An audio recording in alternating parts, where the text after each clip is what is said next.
Good morning. Welcome to this episode of Speaking Out, Exposing Corruption, Incompetence. Welcome, one and all. Today it's Thursday, the 17th day of April 2025. Holy Thursday it is. And here we are to bring you another episode of Speaking Out, Exposing Corruption, Incompetence. Welcome. You know, we had an episode yesterday, and at the end, my colleague had some technical issues. He had technical issues, had issues with his computer, and it was basically a solo episode.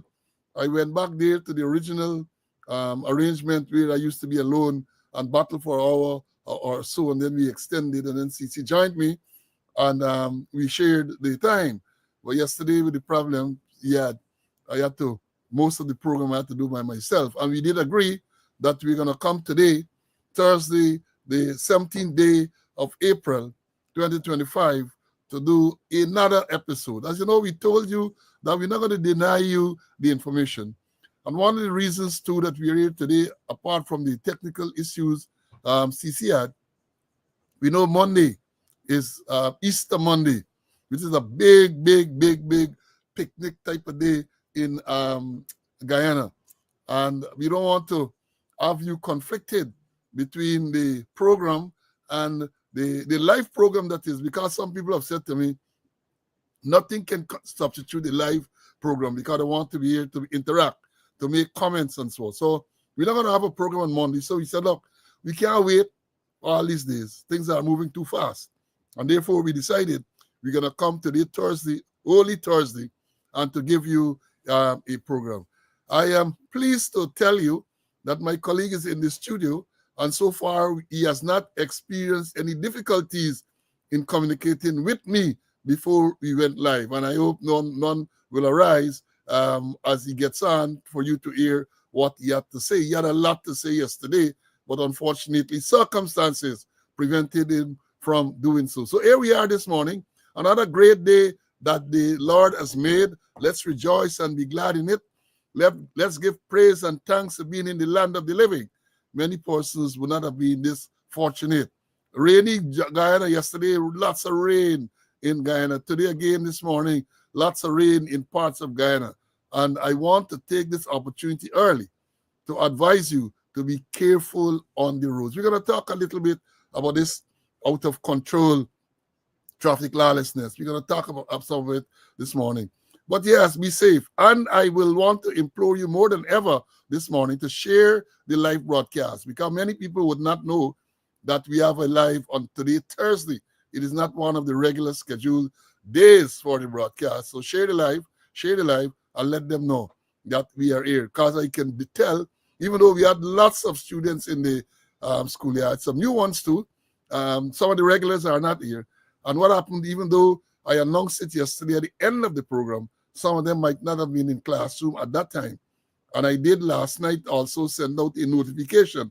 Some might not have seen it. So again, that is why we urge you to make sure that you subscribe to the channel on YouTube. And when you subscribe, you have to hit that little bell. This is called the notification button. So therefore, whenever a program is scheduled, anything is posted on the page, I make several posts on the page, you will get the notification that as to what's going on. If you are a Facebooker, then you're urged to follow the page on Facebook. Follow, and so on. And you're also urged to share as you come on. Now that once we go live, share. We can see what we have, almost 400 and something live, and only 21 thumbs up. You only give us the thumbs up, give us the recognition that we deserve. You say that we deserve the recognition, so therefore you must show it. You must show that we deserve the recognition. Yeah, my colleague is already in the studio, ready and rearing to go. As I've said, we have to come on today. We're not going to deny you. Just so understand this clearly. Whatever happens, we are not going to deny you the information that you need to know. We are not. Whatever time we're going to come. I made it clear we try to avoid clashing with other programs because we don't want you having to decide. Even though at the end, you can go on YouTube and see all the programs, all the previous programs. People have said to me that they want to be in the classroom. They want to be live. And I recognize, recognize and appreciate that. So that is why we're saying that the live is so important, and here we are to bring it to you this morning. So share the live, and we're going to get on to it in a short while. You know the usual format. I don't have to remind you. Just to say, however, that we schedule the program at exactly 7 o'clock this morning. Exactly. And there's a competition, you know. There's a competition now to see who are the students who are going to be here and the competition is among the students who are going to get into the schoolyard first. And when we schedule at 7 this morning, several students were there to come in at 7 o'clock. Several. And let me tell you who they were. Peter is listed for us, then Tessa, Wayne from the UK, Sean from New York, upstate, Earl, Ulrich from West Dem, Barbara is here, Evelyn, Jakey, Kenneth from Maryland, Ezzy, Lucius, Vibert is here, Paulette. These are all people who came in at 7. Aubrey, Sharon from the UK, Carlton, my squad mate, Leon. They all those names that I called came in at 7 o'clock. They were followed by Jacko shortly after, Earl, Brian, Hesse came again, Felicia, Joan from New Amsterdam, Dexter, Gaston from Canada, my squad, another squad mate. I love the support I get from my squad mates. Desiree from Georgia is here. Derek Tratty is here. Courtney, Carol, Anthony 11032 Bradshaw from Peters Hall in the East Bank of Demerara. Father Masha is here with us. Sandra, Magnell, Carl, Ivor, Clarence, Diane, Paulette, Moses, Denise, Morton, Grantley, Lyndon, Mary Smith, followed by Vibert Smith. They all came in at the same time. Then we had Floyd, Malcolm, Cecile, Brennan, Sean, Umi is here, always here. Francis Keith from Melanie Damashana. Francis, I know you wanted 3 hours yesterday, but I think we did better. We came today again. You did explain in the comment that the reason why you wanted 3 hours, and you explained that. But we did better than giving you 3 hours yesterday. We are giving you a next program today. George from BV is here. Harold is here. Brenda, Troy, Hope is here. Patricia, Valerie, Rosalind, the angel is with us. Mortal, Danny is here. Kay, Kurt is here with us. Dorette, Boo, Rayburn, Donald, the Conor Rookman is here. Bonita, Marcus, Claude, Lynette from the UK. This is a new student. I can't recall. Baby Boy Icon. One word. Baby Boy Icon is here with us. Welcome. Albert, Princess Earl from Lamar Springs. Bernadette, Annette, Dion, Jean, Gordon. Then it is Lennox. Then Vanessa, Emerson, Anthony, Kevin is here. Kevin, again, congratulations on that victory in the court. Dion, Ovid, Henrik is here with us. Farina, Michael, Yonette, John, welcome, John. Maureen, Ainsworth, Mr. K is with us. Heather is here. Trevor, Ezla, Michael Brower, 14126 Brower is here. Marva, Abera, Lyndon, Clive from the UK, Vernon, Lyndon, Kian, David, Lindo is here. Rastaman, Roderick, Monica, and Monica is from Friendship on the East Coast of Demerara. Vashti, George is here. 8727 Mars. Then we have Leroy, Ras Ricardo, Doreen, W349, Simone Brown is here. David, Rhonda, Junior, O'Neill, Michael Sturge from Mbaimadai in the interior. Claude is here, Boxerman. Claude, welcome, my brother. Rudolph, Lyndon, Siobhan, Cheryl from New Jersey is here. Melinda, Mark H., Alistair, Angela, Charlene, Daddy, and if is here with us. Then it was Yonette, Vorlin, Marla, Benji from Myconi, Russ Levi, Roxanne, Gloria, Everett, the man from Texas. Courtney, Marlon, Isabella. Then it was Nadia, Mandela, Gandhi, Tessa, Christy is here. Derek, Sanjin Baird is here with us. Mortimer, Janella, Melville, Anthony, Aubrey from Canada, Winston from California, Orville, Nigel, David, my lawyer Selwyn is here with us. Dylan, Ralston, the original black man is here. Jay is here with us. And then the last person in the schoolyard at 11 o'clock was Isabella, followed by Edward, of course, in the when this thing was open. Joan again came. Wills, Carlton, Popo is with us. And the list goes on and on and on with the student. Sister Trifosa is here with us. So again, even though today is Thursday and really not a regular day, you can see the number of students who came to hear what is going on. I mean, as usual, we are not going to disappoint you. So share the live, and we are going to do the announcements, and following the announcements, we're going to get into the program. And, we normally start. First of all, let me remind you, as we said earlier, today is Holy Thursday, tomorrow is Good Friday, Sunday is Easter, Monday is Easter Monday celebrated. There's a big celebration in Guyana. And again, I want to urge you, as you celebrate, as you fly your kites, to do so safely. Whether you fly in a cardiac punch, I don't know about Star Point and singing engine and all them things now, because now I don't know that the children of today know how to make the kite. But, kite was a thing, man, as I told you all yesterday. That was me hustle during this time.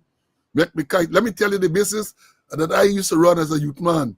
I'd expanded so much that I employed one of my friends, man, Joe, not Pelori Joe Abraham was employed with me. We used to work. I would pace, and he would frame. And some of you know the term of patron and make loop. That was the thing. I was the Northman. I used to pace, right? Take the time and pace the kite and so on. Kite paper, real kite paper, not Barbados paper, not cellophane paper. You sit down there with kite paper, glamour cherry. Some people used to use starch. Some people used to use all other things, but we used to use the glamour cherry. Because in the country, the glamour cherry there, at this time of the year, Dora. And there were two types of glamour cherry. And we prefer the greenish one, because that one, the paste was said to be more adhesive, right? It's more adhering, so we used to use that one. Not the wrong yellow one. We never used to bother with the one too much. Or if we use the one, it was when it was green. That is what we do. Greaseproof paper, people. We ain't going greaseproof paper. Real kite. The only problem with the kite paper, we used to buy it wholesale. God, it was a good, bright business. The problem with that is that when it pitch and it catches in water, it's all bread. It's crying time for the children, crying time. And let me tell you, as I say, I used to make kite, and one day, close to Easter, I think around the Saturday and so on, a man, Carly first name, Carl came to me. He wanted a kite for one of his children. So I said, Carl, I really ain't get no kite and so on. The couple will get people coming to collect them and so on. The man they behind me, nah, man, you got the thing shade me. There was one frame, right? There in a corner. He said, well, you can't paste. I said, this frame and a good frame. The frame wasn't a good frame. The frame was made of the wrong wood. Somebody had brought the wrong wood. So, if you don't get the right wood, the kite heavy, can't go up. You got to get the right light box board. But Carl insists that I should pray in this thing. He want to appease the child. And all right, I say, all right. I pray. I look after the kite. Give the kite to Carl. Carl pay me a thing. And the Easter Monday, Carl come back. Carl had me abused. I said, what happened? The kite ain't good. But Carl, I told you it's used. The man insisted that I should paste this kite and so on. And that is what it was. I recall a few years, the last time I would have made kite was something around 2005 or something like that. I made kite for my two little cousins by me. Other than that, now people go in and buy kite. People buy. Nobody can get that type of artistry, that skill to sit down and make the whole kite. And as I said, them days, when the time Easter finished, it was kite time. And then I heard Winston saying this morning that you ain't even hearing the engine, the singing in the air, because you pass around, so then you see the kite, then raise the kite and left it there overnight, and it's singing till the bull sing out. You know, what's the bull? The bull is that piece of the string at the back of the head, and then you put on your paper, and that sings. And you got to know how to do it. You got to know how to do it to get it. Look, these are last skills, and I think might be too late for this year, but I think in future years, they should get workshops and so on to teach the young ones how to do these type of things. Keep them to do this. And let me tell you. So Easter is around the corner.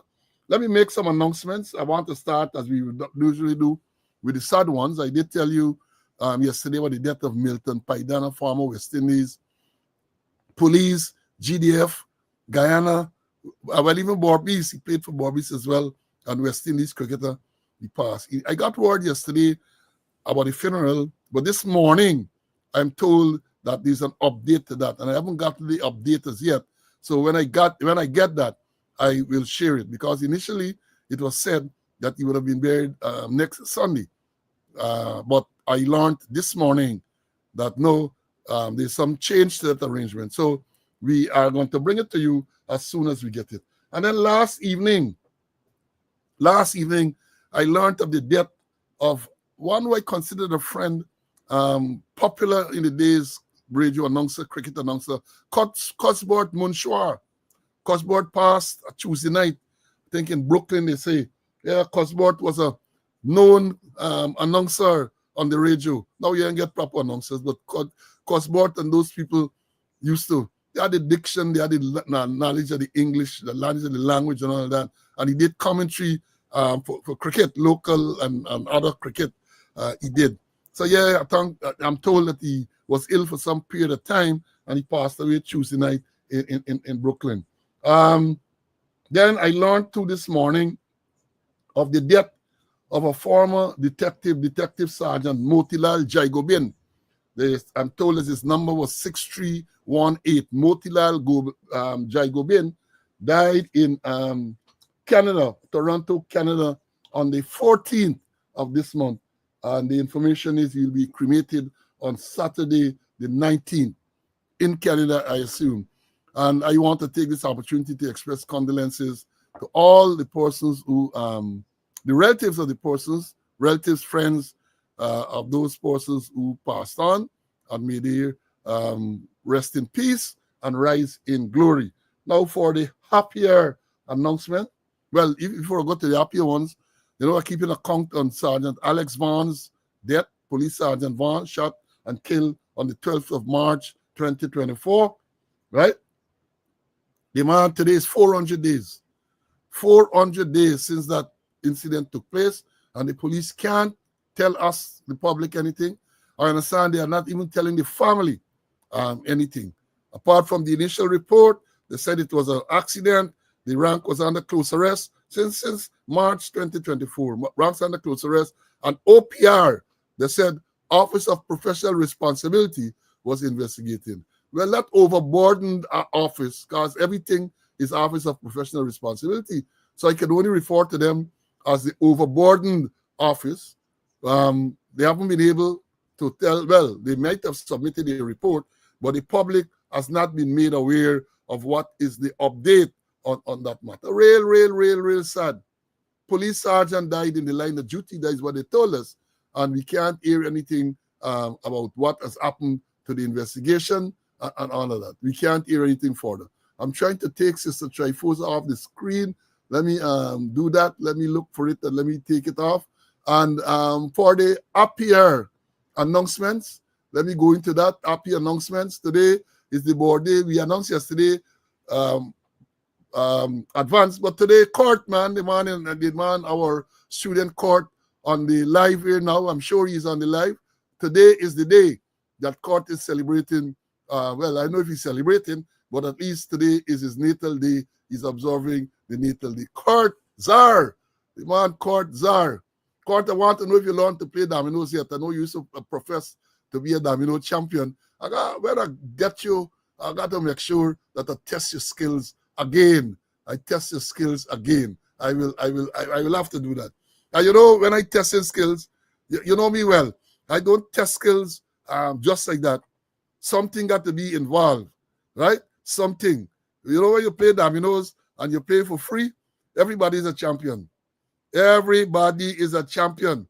But when you play, you get love, you got to buy beers or something like that. Then them same champions, the Storm, they said the resources are Storm to Cabas.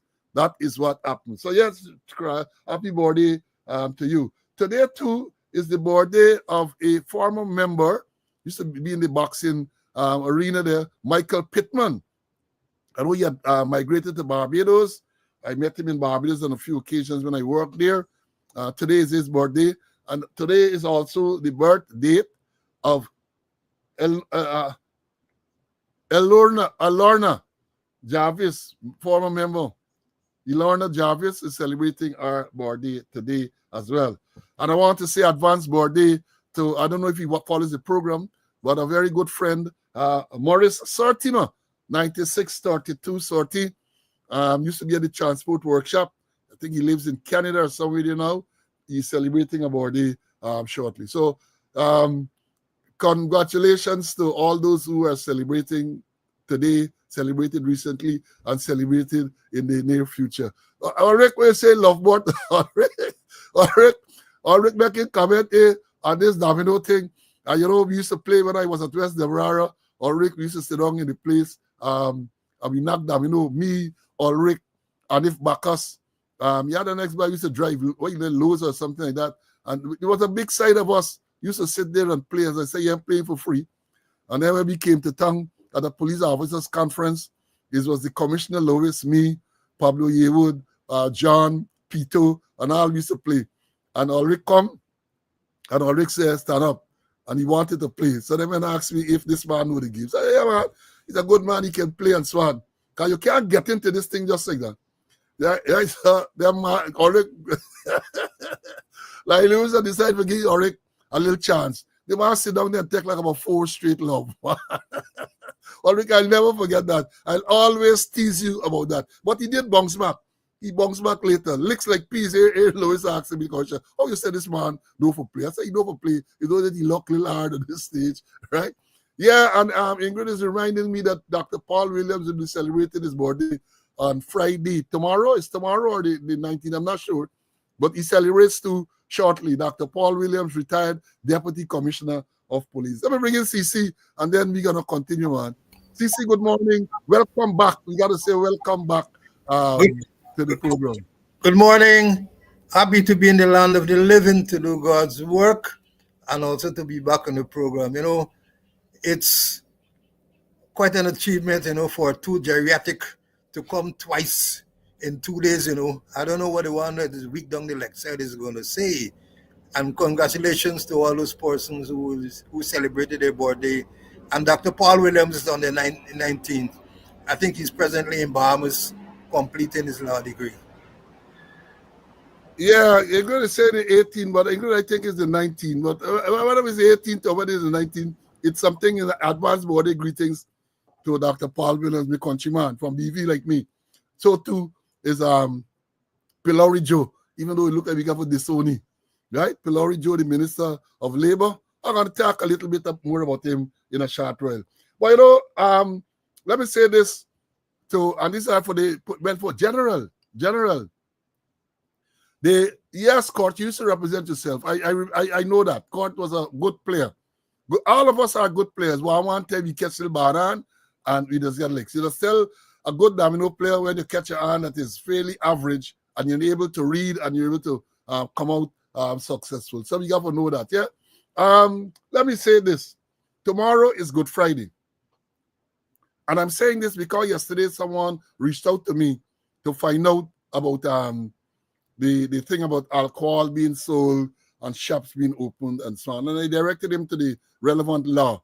Because the laws of Guyana, even though people don't follow the laws any longer, prohibits the sale of alcohol, I think it's between 6 o'clock in the morning and 6 o'clock in the afternoon. These bars cannot be selling alcohols.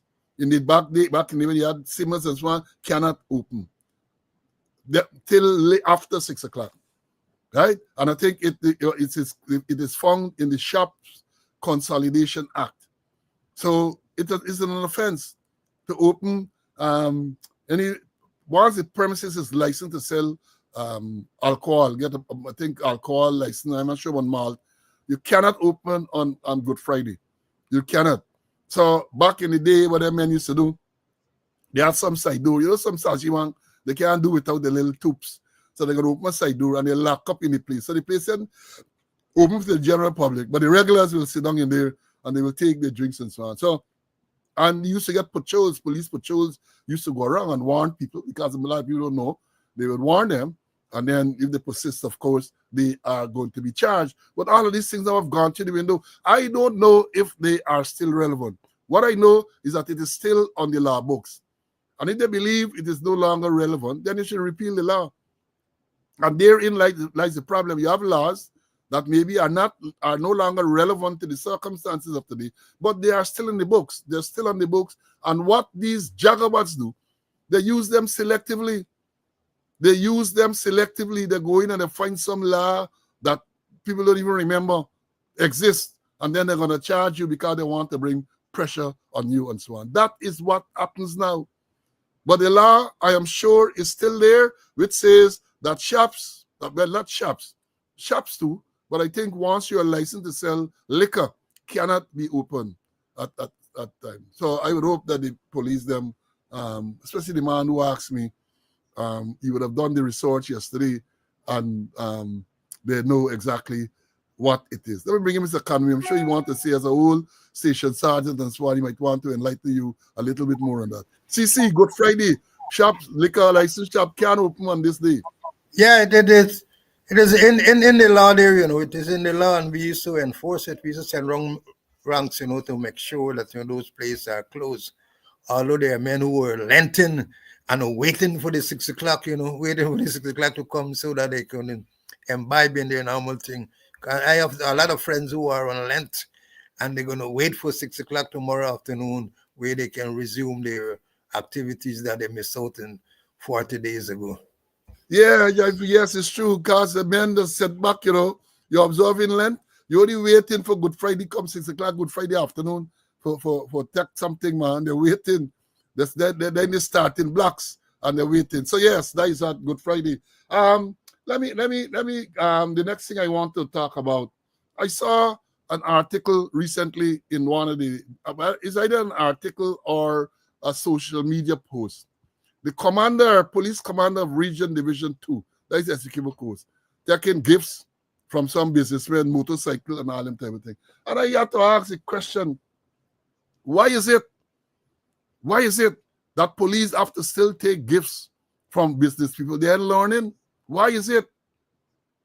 You have the government boasts of this robust economy. I think $40-something billion allocated to the police in the 2025 budget. And you still have businessmen who are either solicited or either come and volunteer to bring gifts to the police. Things like motorcycle and other stuff. One would think that the days for those things are over because you get money now. You're flush with money. You're flush with idle money.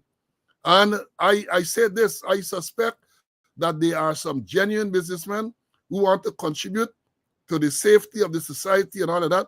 But many of them is pay for play. They come and they give you a gift, and therefore they are untouchable. The one that gave Ikin $8.5 million to finance Brutus' wedding. He in the news almost every day. The man almost untouchable now. I'm gonna talk about some of the incidents a little later. 8.5 he gave me Bikin. And I said, we said before, that is not an ordinary gift. The man buying immunity. Police can't talk to you. Police can't do nothing. And it would appear that the man getting any payback. So he making report. Once he makes report, no proper police action. People are arrested. Reports are made against him. Nothing is being done. Because the man buy the man give the squatter, the confirmed squatter, $8.5 million. And that is not, let me tell you, no, that is not an allegation we are making. There's a statement from Ikin which says that he collected $8.5 million from this businessman. And if you recall, the vice president, who will come on tomorrow and tell you, we have to tell you, said that the act is reprehensible. Reprehensible. The man repeated it twice. Repeated the word twice. And they're still collecting gifts from these people. That should be outlawed. That should be outlawed. And let me say this too, you know. Back in the day, when you get money to do all of these things and so on, people bring gifts and things to you. It used to be accepted. That was, well, up to now it's still the practice. But there was a requirement that all of those things have to be entered into the records of the quartermaster stores. The police quartermaster stores, it had to go. So in other words, it becomes police property. But my understanding is a lot of these things that they solicit and are donated to them, they don't put it in no record. So next thing you know, a man retire here is he own. Or a man is he own. That is what is happening, I understand. So even though I'm saying that they should not collect, because you're getting money now, they're boasting, the president, the vice president, all them boasting about the amount of money that you're getting. Yeah, today, I say tomorrow, what is today? Today, thanks for correcting me. Today, this afternoon, at 2 o'clock now, you're going to hear what we name, the man gonna come to sing. It was a big bacchanal just the other day, or big bacchanal today, with the Nid and She Makume. Big comments today with the Nid and She Makume. You're going to hear the tune. Mighty Juke, you're going to hear the story. Yeah, so this gifting is worrying. It's worrying. Why is it that the police commanders still have to be accepting gifts from so-called businessmen? Why? In this country that is flushed with oil money, why? Let me bring in Mr. Conway. See, I am sure you would have seen that. Yeah, and I wonder, why in this land, the fastest growing economy in the world, we splash with oil money. We had $1 trillion budget, and person got to donate motorcycles, 3 motorcycles to police. Something is wrong some way. I want is a quid pro quo arrangement. I want is an arrangement for preferential treatment. Something for something. Just like how we had where one donated 10 vehicles in region 2, region number 2, 10 vehicles. And then he and his workers has become untouchables in that region. Himself and workers have become untouchable in that region. Those things should stop now. I mean, years ago, yes, when things were really bad, but not now. In this fastest growing economy in the world, they should stop accepting donation, especially things like motorcycle vehicles and them kind of thing. It should not happen. They should also stop taking $8.5 million or any lesser sum to say you're financing wedding, right? That is what was said. Because among other things, the vice president said it is reprehensible. It is reprehensible. But they're going to stop. It's reprehensible. And why should you stop? Because the man who committed that reprehensible act, according to the vice president, was promoted. So he was rewarded for committing that reprehensible act. So I would suspect the commanders are going to take, as we said, take this pattern after that and continue to collect because they're in the hope of being promoted as well. Maybe that's what is going on. But let me come to this other issue. Some weeks ago, I think it's about 2 weeks ago, we played a video of a man being beaten. And the man ended up in the police station dead. Right? We played that video. Let me see if I could find it and play it back for you again. Man being beaten mercilessly with big stick and all sort of thing. Hold on, I want to make sure, when we talk, we don't want to just here it is. Look at it. It's very difficult to see, but look at when I said difficult, it's not easy to see a fellow human being being beaten like that.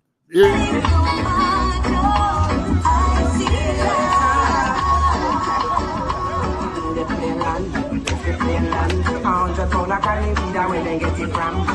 It's plain land, it's a plain land. Swaggle up yourself, you take it irrigation. It's plain land, it's a plain land.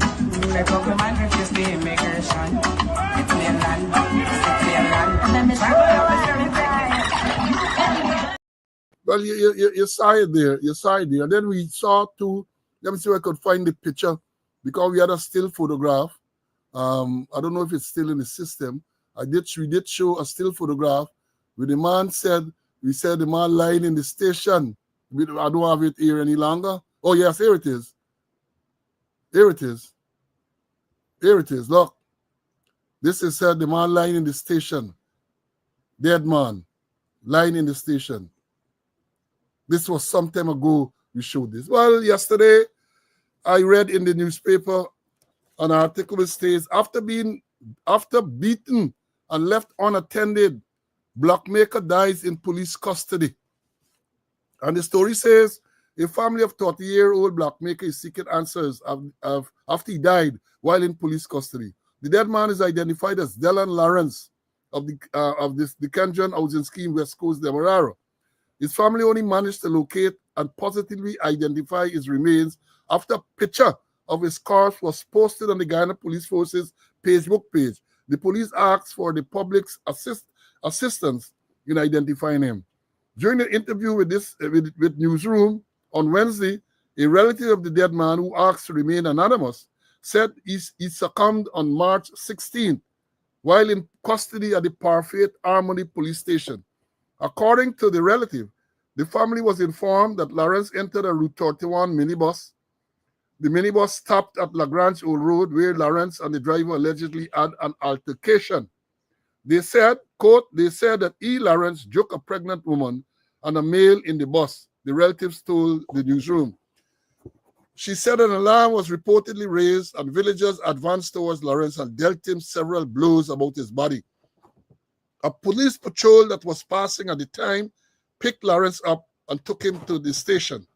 The relatives said the family questioned the validity of the account of what transpired, but more important, they want to know why Lawrence was not taken for medical attention. Quote, our question is, if you had picked up somebody that was badly beaten, why not take the person to this hospital? Why take him to the police station? The relatives questioned.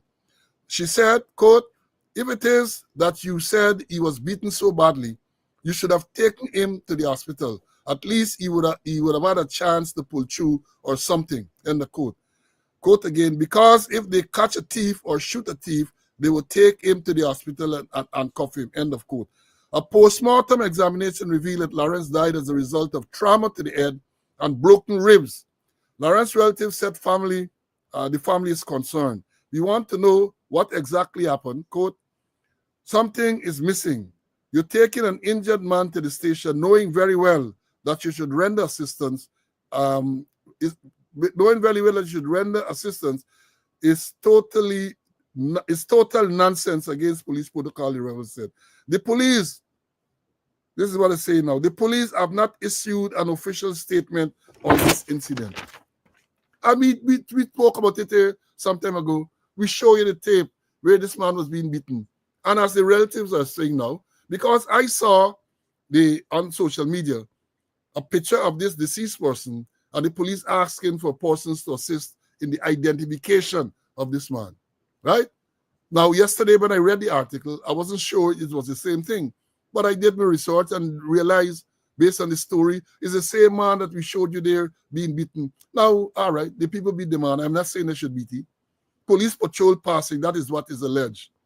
This man is picked up by the police patrol, taken to the station, because if you see here again, look, he has on a handcuff.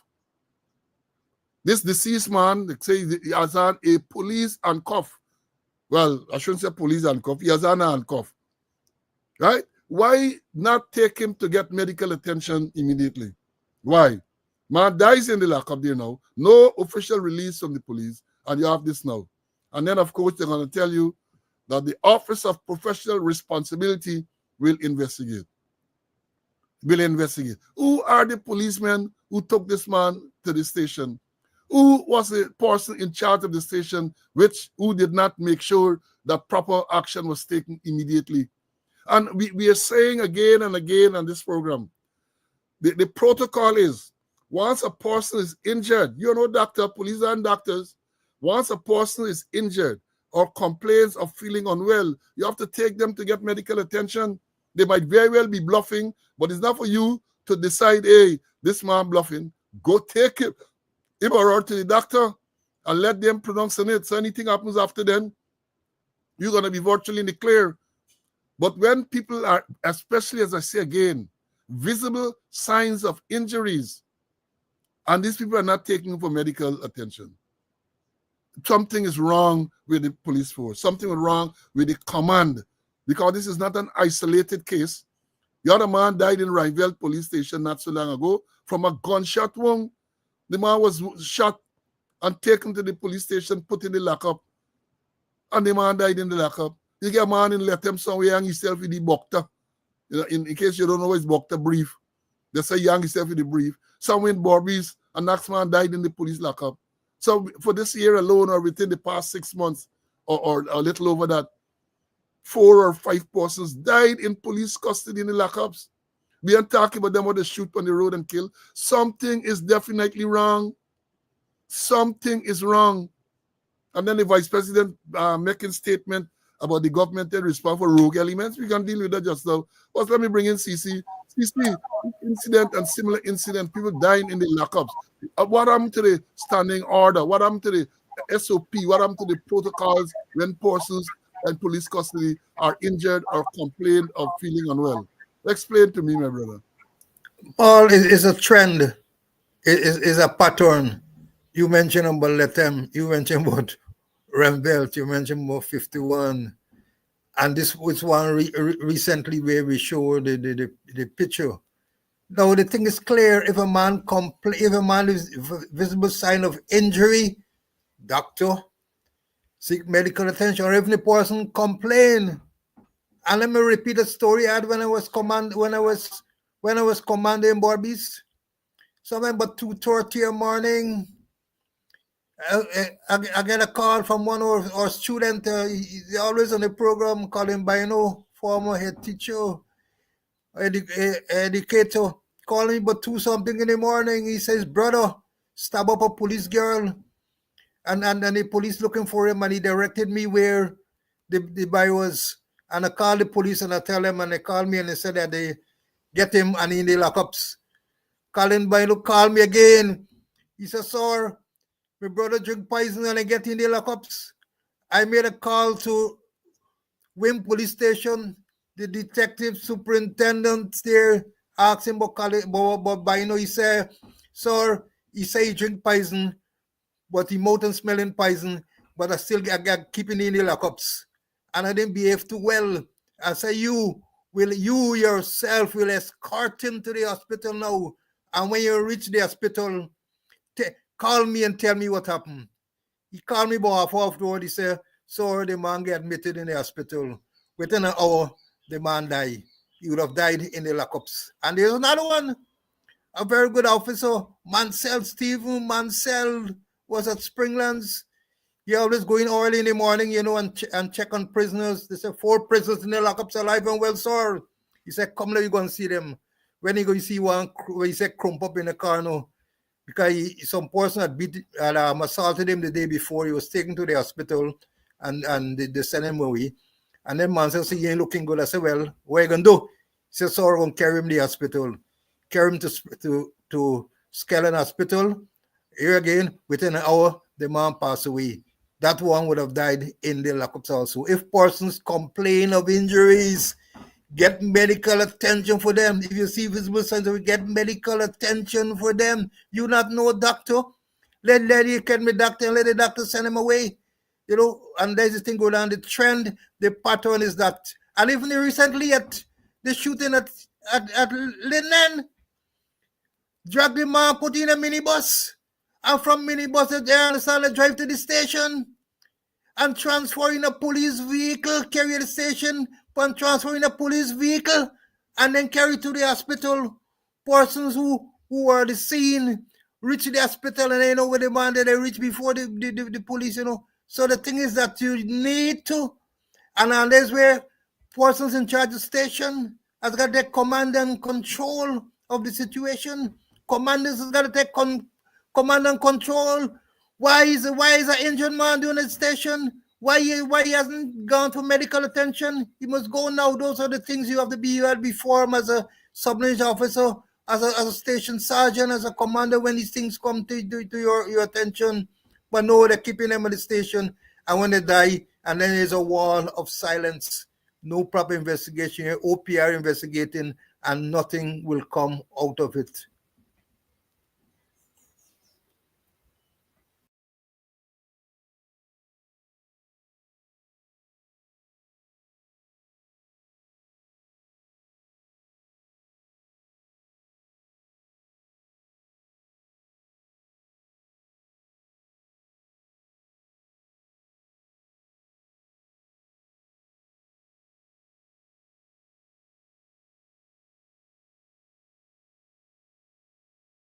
I muted my mic and I was talking there to myself a little while ago.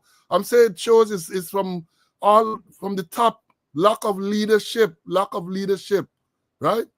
Lack of leadership. There are standing operational procedures, SOPs, dealing with how to deal with these matters. And obviously, either they're not trained, or they're trained, they're not following the SOPs, and they're not made to answer when they don't do that. It is clear as crystal. You have one incident.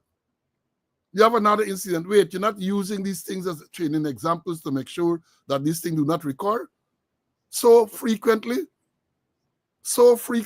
and the government has a responsibility, because when these things happen now, when family members bring lawsuit, it's the government that bring it against. I know the Attorney General like talk about the government paying out and paying out. They should insist at that level, at a policy level, should call the squatter to find out what is going on, what action is being taken to make sure that these issues are properly addressed. Perhaps Ben can go there and deal with it too. He turn fireman, he get time to go to fire and all of that. So it is a sad situation, and again we say it comes right back to training. And apart from the training, to make sure that persons are held accountable. The standing order says clearly how you should treat with a person who is injured or even appears to be intoxicated. How frequent you should visit that person and all of that, and entries made, records made, and all of that. It is stated. Nobody is held accountable. I agree with you, Harold. Nobody is held accountable, and that is why it continues to happen. And I'm saying again, with the jokers you have, and this has been kind to some of them, some of the jokers you have in senior command position, it will continue. It will continue because they are sailors. They don't know what to do. They're going to make a lot of noise. They're going to go with the seagull management, running, flying, make crap up the place, make no noise and fly back. That is what is going to happen. But it is sad. It is sad. And there's a good time for me to segue into this traffic story again. Over the past couple of days, I think 2 men, up to yesterday, man died, a motorcycle on Mandela Avenue. I have the article, something here, where the president now, they're coming out and urging.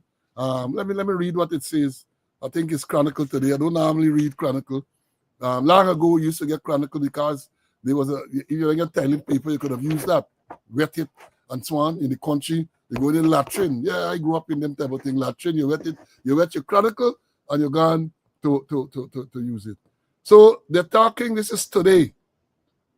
In a sobering revelation, following the death of a motorcyclist in a collision with a truck on Mandela Avenue, Georgetown, on Wednesday, yesterday, President Ali sounded an urgent call for safer practices on Guyana's roadways. According to the president, motorcyclists account for a staggering 43% of all road fatalities recorded so far this year.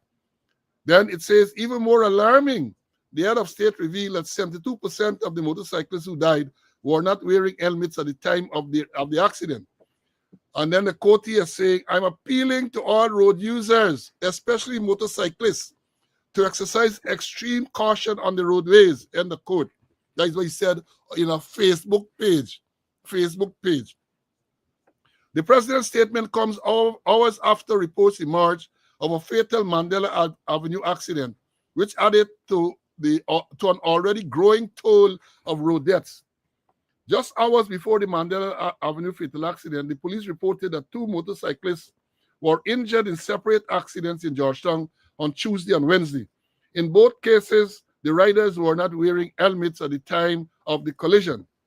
Authorities have repeatedly warned of the consequences of reckless driving, speeding, and failure to wear protective gear, particularly among motorcyclists. Despite ongoing efforts by law enforcement and road safety agencies to crack down on traffic violations and raise public awareness, statistics continue to reflect a troubling trend of preventable traffic accidents, with speeding remaining one of the leading causes. The president's appeal is the latest in a series of high-level interventions aimed at curbing the deadly wave of road accidents plaguing the country. The government has also invested in road safety campaigns and stricter enforcement measures in high-risk zones. Within the first 12 hours of the Safe Road Intelligence System rollout last week, the Ghana Police Force reported 259 speeding violations. The system employed advanced speeding cameras and radar speed guns, all linked to a cloud-based infrastructure to detect and issue tickets for speeding violations. It's a state-of-the-art technology.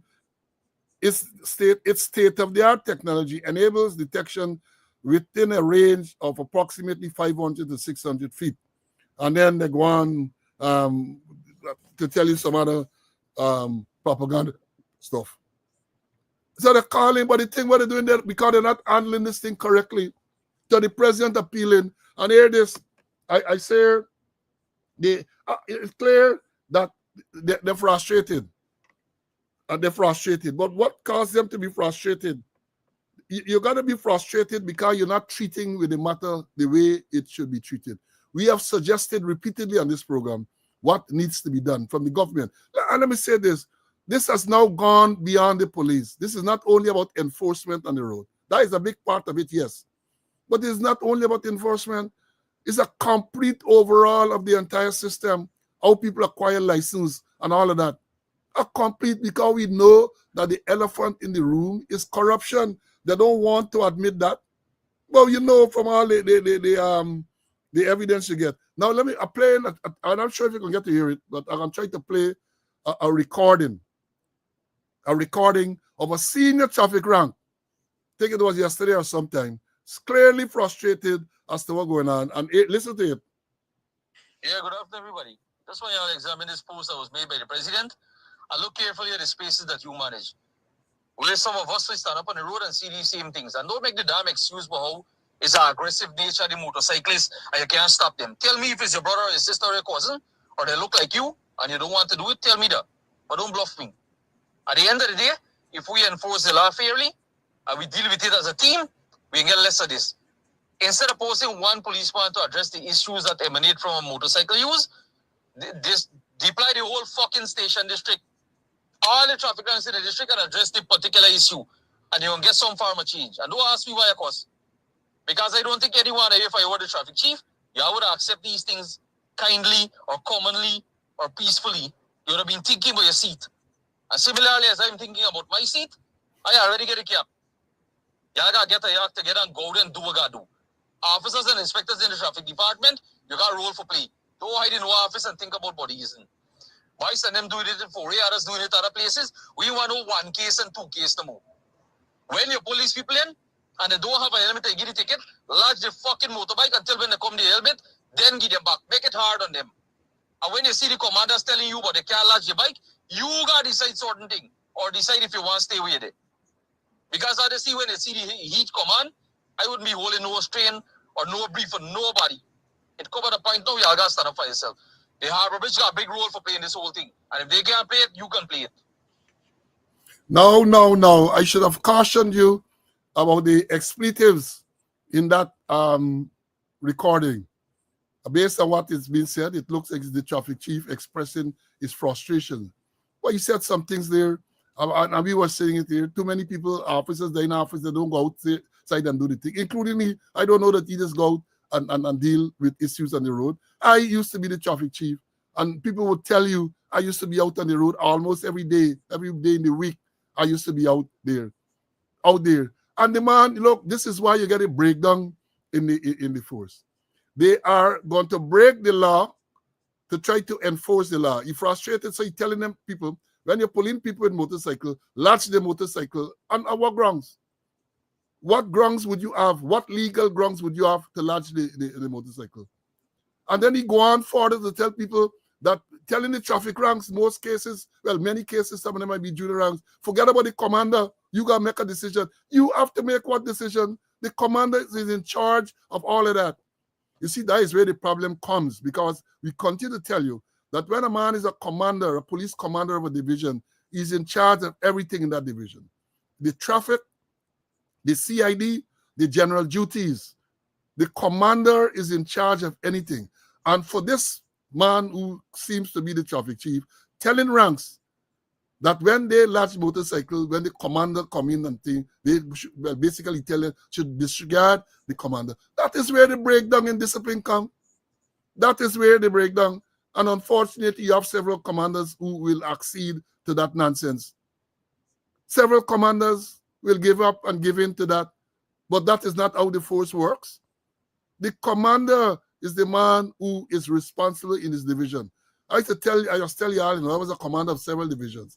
My first command was division, D division. And even as a young commander, I used to assert my authority, because when anything happens, is you, the commander, will be asked to come. I tell you all, I had an issue there where a man, I know if Malcolm Ned and it to the other people, they know Kevin, and this will tell you, they transferred a certain man. He's an inspector, right? He got him make move, as we would say, and they transfer him to Parika Police Station from headquarters. So he's transferred out from some other division to Parika Police Station. I tell them it don't work, sir. You can't transfer no one to any station in my division. You have to transfer them to the division. And I, as a commander, will make a determination as to which station I would put them. I say, well, if that's the way it happens, and I tell you, so sorry, you ain't going to no Parika Police Station, because I don't have need for an inspector at that time at Parika Police Station. And I said, anyway, I was sending on the call and the thing. I said, no, they're working, so y'all take him back. Take him back. I am the commander of the division. I have to decide how the ranks are distributed. You can't send nobody from any place else and send them to say that they're coming to a particular station. It don't work, sir. It does not work like that. But you don't have the commanders now, they know what's going on. Yes, Francis, that is the man. That is the man. Obviously frustrated and venting with all the expletives and so on. Because you will note that it seems as though that was yesterday, because he's referencing a statement made by the president. And the statement made by the president was made, I understand, yesterday and posted on the president's social media Facebook page. And that is what this man coming to tell people. That is what. And I'm telling you, policemen, no one can compel you to break the law. No one can, you're not compelled. You cannot be compelled to carry an unlawful order. And if you stop a motorcycle for not wearing a safety helmet, the man produces, you have a right to ask him to produce the papers to the motorcycle. He produces the papers to the motorcycle. You have no authority, you have no legal authority to say keep in the motorcycle till the man go and get a helmet. Right? You're not going to allow him to ride. Of course, if he doesn't have a helmet, you're not going to allow him to ride out without the helmet. Right? You're not going to allow him to ride out the police station without the helmet. But latch the motorcycle for what? For what reason? Suppose the man stand there, the man pick up the phone, and the man call somebody and say, bring a helmet for me. Or the man see someone, a hydrant passing and say, they get 2 helmets, lend me a helmet. They will still latch the man motorcycle. For what? You see, these are the type of actions that turn the public against the police. Because here it is, senior man, encouraging people to do the wrong thing. Senior man encouraging the junior ranks to do the wrong thing. Let me bring Mr. Conway because I'm sure he wants to say something about this too before we move on. See, you heard that the thing. I listened to the statement with horror, you know, and I would be surprised if for some reason the traffic chief say he make the statement. You know, remember when he had the incident at Hillfoot when he was recorded by traffic chase, he called in the people who were protesting thugs, and then he denied saying so when it's recorded. But you know, looking at it, listen to the explicits, and it's like a knee-jerk reaction to the president's statement. And you telling people, you telling your ranks to break the law, and you tell them to be in discipline. Don't bother with commanders. A commander is in charge of everything, crime, traffic, everything. I remember when I was commander, Borbies, the ranks to tell me here that the traffic chief said there was no bicycle campaign. I say, I want no bicycle campaign. I said, when last a cyclist was involved in an accident in Borbies? Tell me when last. And tell me what offenses cyclists committing. I said, then when you all hold them and you all bring them at station, you lodge your bicycle, they gotta bring receipts and all kind of thing to get back the bicycle long and wrong. I said, those people using their bicycles to go to work, to go to the farm, and all sort of things. And the traffic chief called me, said that yes, instructor. I said, well, I will not permit any bicycle campaign in the division right now because it is not required. He said, all right, commander, you the man in charge, you know. And you got to stand up as commander. So as in certain instances, you are in command and you are responsible vicariously and otherwise. And listen to the traffic chief. Listen to him. Goodness gracious. Telling his ranks to be disobedient. Telling his ranks to break the law. And listen to the language. Oh crap! Oh goodness gracious! Maybe no wonder all kind of lawlessness happening on the road because of the lawlessness of the traffic chief. Yeah, gotta play it again, man. People ask me to play it again, I'm gonna play it again. Here we go. Yeah, good afternoon, everybody. That's why I'll examine this post that was made by the president and look carefully at the spaces that you manage. Where some of us stand up on the road and see these same things and don't make the damn excuse for how it's an aggressive nature of the motorcyclists and you can't stop them. Tell me if it's your brother or your sister or your cousin or they look like you and you don't want to do it, tell me that. But don't bluff me. At the end of the day, if we enforce the law fairly and we deal with it as a team, we can get less of this. Instead of posting one policeman to address the issues that emanate from a motorcycle use, deploy the whole fucking station district, all the traffic counts in the district and address the particular issue. And you'll get some farmer change. And don't ask me why, of course. Because I don't think anyone, if I were the traffic chief, you would accept these things kindly or commonly or peacefully. You would have been thinking about your seat. And similarly, as I'm thinking about my seat, I already get a cap. You gotta get a yak together and go out and do what you gotta do. Officers and inspectors in the traffic department, you gotta roll for play. Don't hide in one office and think about what it isn't. Vice and them doing it in 4A, others doing it other places. We want to know one case and two cases to move. When you police people in and they don't have a helmet, they give the ticket, lodge the fucking motorbike until when they come the helmet, then give them back. Make it hard on them. And when you see the commanders telling you but they can't lodge the bike, you gotta decide certain thing or decide if you want to stay with it. Because honestly, when you see the heat come on, I wouldn't be holding no strain or no brief for nobody. It come at a point now, you gotta stand up for yourself. The Harbour Bridge got a big role for playing this whole thing. And if they can't play it, you can play it. Well, let me say, it is clear that the man more concerned with the seat. You talk about the man say, he talk about his seat. He is interested or he's concerned about his seat. But let me tell you this, right? Let me look at it from a practical aspect. First of all, it's difficult to understand that they still have a law requiring people to wear safety helmets and to wear seat belts and all this stuff. Because the majority of people don't obey that. Cell phone use in vehicle and so on, don't obey. But again, it's the practicality. You see this thing come. He, as traffic chief, should sit down and devise a plan how you can deal with these motorcyclists riding without helmet. Because if 2 or 3 traffic ranks stand up on the road, or even with motorcycle patrol, and they see a man pass with the without helmet on, what are they to do? That is what you got to see. What are they to do? Should they just take down the registration number so you can find out who is the registered owner and deal with that? That will likely to be a futile exercise. You're telling them to chase after them. Come with some practical plan how to deal with the issue. But you come and you're cussing out and you tell, that is not going to work. Because I mentioned it here, it's not easy. 2 traffic rank at an intersection, directing traffic, and people pull up with motorcycle without helmet. Sometimes they even stop at the traffic light. What is the traffic rank to do? That is what you got to devise and tell the people. What are they to do? You get up and you're making all sorts of noise and so on. And let me make the point, because somebody talk about it too. It is an offense to ride your motorcycle without a safety helmet. Right? All right. It's an offense to have a pillion rider without a motorcycle. If you're riding alone without a helmet, you are charged for failing to wear a safety helmet.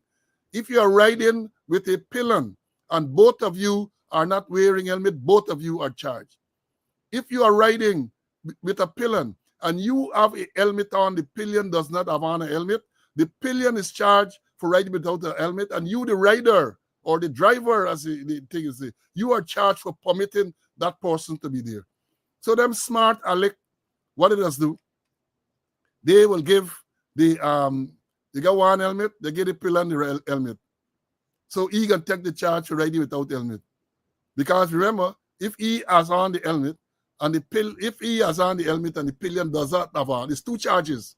He for failing to allowing the pillion and the pillion to have no helmet on. But if the pillion has on the helmet and he does not have on the rider, then it's 1 charge for failing to wear a safety helmet. These are, you got to sit down and explain these things to these people, traffic chief. Not go there and express your frustration when in these times when it can be recorded. You have to sit down and in terms of wearing and who should wear the helmet. I spoke about it some time ago. The Motor Vehicle and Road Traffic Act, when it relates to helmet, it talks about on any motorcycle that is above 50 cc and is, well, if you put it, let me put it the other way. If it's below 50 cubic centimeters and it is pedal assisted, you don't have to wear a helmet. Let me repeat that. If it is below 50 cubic centimeters and it is pedal assisted, you don't have to wear a helmet. And that came about, I said, when you had P50. God, this law came in sometime in the mid-70s or sometime then, P50. But now I don't think you have motorcycles now or that are pedal assisted. So if you check the law and the letter of the law, you may very well find that almost everybody, so even if you're riding a motorcycle 35, 40 cc, if it is not pedal assisted, you might very well have to be wearing a helmet. These are the things they have to sit down and perhaps get law amendments to the law to address. But you come and you're airing your frustration and you're cussing the ranks and all. You think by cussing the ranks you can motivate them to work? Do you think by cussing them out like that, you will motivate them to do anything better? I don't think so. You have got to call meetings with your senior, sit down and plan how you're going to address this particular issues. Then you have it cascaded down so the ranks know what they should do. But it is clear, some civilian told me the other day, they called me, said, well, look, like you can get traffic signals now, because when the police think you're not even sure what they're doing, what they're calling and so on. And I said to that person, look at those men and women, young people, I don't believe they even have proper training, to manage the traffic and so on. When I was in training school, that was part of the training. You had to go out on the road as trainees under the supervision of some subordinate officer who will put you there. And you should love that. Out on the road, you're directing traffic with the proper signals and all of that. We are in a sad state. And when the traffic chief seems to be more concerned about his seat than anything else, you can tell why we are there. And then in terms of the government, they always come out with this solemn statement, a lot of platitude, nothing significant is going to happen. I could say that. Nothing significant, because the matter is not being addressed in a manner that it should be addressed to bring about a change. Before I leave this thing, I want to say this is not no ordinary situation. You're trying to change a culture of lawlessness. Not only on the road, in society. What is going on the roads, in my view, is a reflection of the lawlessness in society. Allegations that ministers thieving, allegations that people got to play bribe. It's lawlessness. You got police officers being charged for criminal offenses. Dora, 261 charges against one. You have a commissioner who admits to committing a crime in his office and nothing can happen. Right? You get right now big allegation of $100 and something million fraud in the police finance office. You have allegations that the Region 1 get big corruption allegation going on. It's a culture of lawlessness. It's a culture of lawlessness. And therefore, if you want to bring about a change in the road, you can't address that in isolation to the other lawlessness that is taking place. Cannot address it in the manner. Look at, again, we talk about the police killings. Linden, Maikoni twice in a matter of just a year plus. And what are they doing? They come to tell you OPR will investigate, and that's about it. And when the OPR investigation is completed, you don't hear anything further. You don't hear anything further. Like the one at Linden now, I'm going to deal with that in a short while. And I say to them, and I say again, people come out and they write all kind of letter and they make all kind of suggestions and so on.